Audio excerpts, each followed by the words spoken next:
Well, here we are, another story from RT, and this has definitely got the yuck factor as creepy crawlies enter the food world. And, this is quite important because our main protein producers, i.e. chickens and cattle, so on and so forth, are getting absolutely decimated through this outbreak and have definitely been getting blacklisted as far as carbon and methane creators. So, of course, like you, I cannot wait to get those mealworms into my mouth, and I can just see the look on the Cordon Bleu chefs as they present you with some candied mealworms for dessert. Yum, yum, yum, scrumptious, hold me back. High protein content, insects set to crawl their way onto Europeans' plates as EU regulator rules mealworms are safe to eat. Europeans are a step closer to finding all sorts of creepy crawlies on the menu as the EU Food Safety Agency, the EFSA, has officially deemed the first such species, a yellow mealworm, to be specific, safe to eat. The development means that people buying pasta, burgers and even biscuits in a store somewhere in Europe might soon find out that their food is made of mealworms, thoroughly dried and ground into powder, while those of a more adventurous nature may be able to buy a baggie of whole dried insects as a snack. Such possibilities are about to open up following the decision by the European Food Safety Watchdog. The EFSA panel has concluded that dried yellow mealworms are safe under proposed uses and their consumption is not nutritiously disadvantageous, the agency said in what it called the first completed assessment of a proposed insect-derived food product. And of course the dead giveaway is in the wordage here. Their consumption is not nutritiously disadvantageous. Well, what does that mean? It means that it's not really bad for you, but it's not really great for you either. And you can always tell with the words that these people use when they are about to pull the wool over your eyes. Despite being called a worm, mealworms are in fact a larval form of a darkling beetle known as the Tenebria monitor, or the flower beetle. The novel food, as it's referred to in the EFSA opinion paper, is deemed to have high protein content. So there you go, there's another couple. See, they've conveniently put these words in italics for you. Novel food.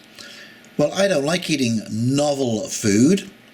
And the focus on high protein content as being the big focus, well, that doesn't really give me an awful lot of warm, fuzzy feelings about this food.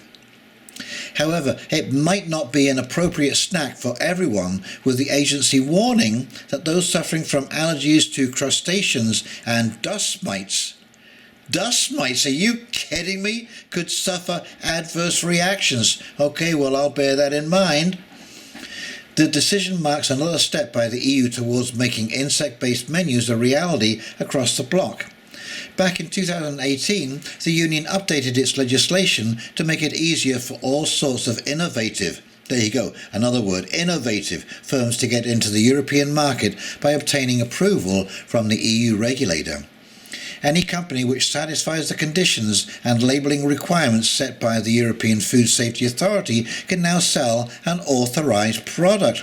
You see how they third-party this? They push this as far away from reality as they can. You can sell an authorised product as long as it meets the conditions and labelling requirements. Well, I bet you those labelling requirements don't say, "Careful, warning, dead bugs." And it seems there has been no shortage of those willing to fill Europe's shop shelves with all sorts of rather unusual edible products. You mean like these things? Oh my God! Gag me with a spoon.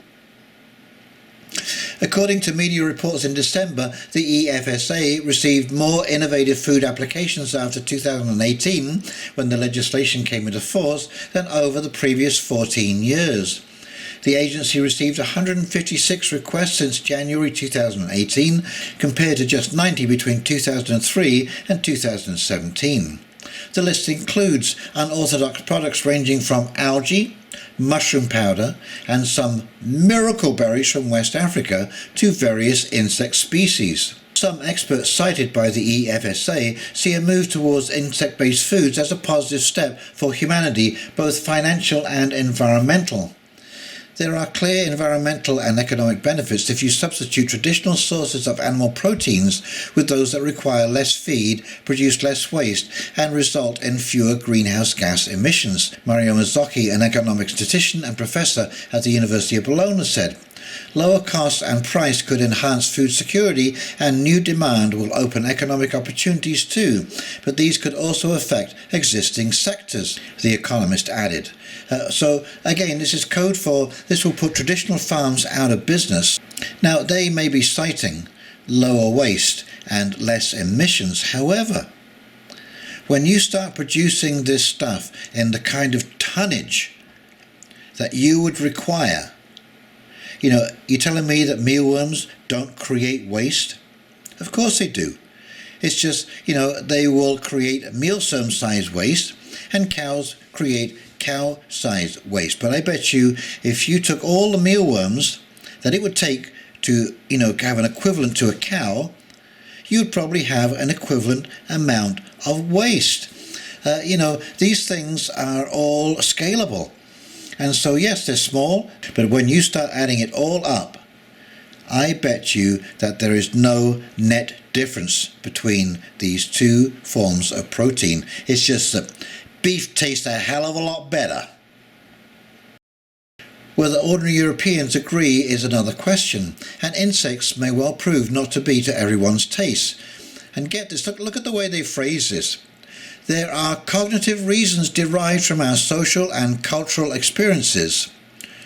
Yeah, the yuck factor, that's right, that make the thought of eating insects repellent to many Europeans. Not just Europeans, I will guarantee you that if you give people in even an impoverished state the choice between eating grubs, mealworms, or a nice steak with a few veggies, guess what they're going to choose?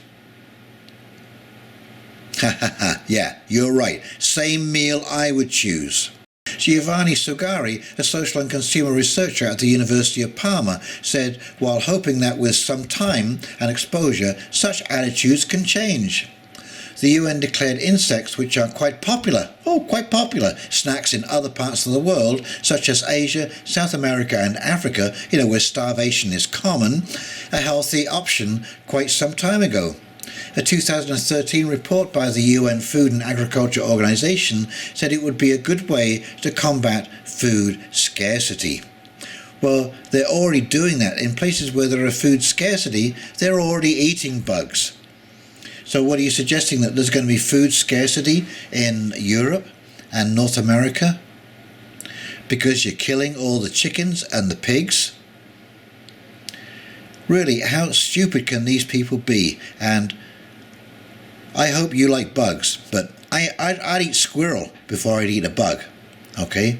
I'd have to be absolutely starving before I would stick a mealworm in my mouth, whether it was dipped in honey, sugar, I don't care. Fried, deep fried, I don't care. Cheese, I don't care.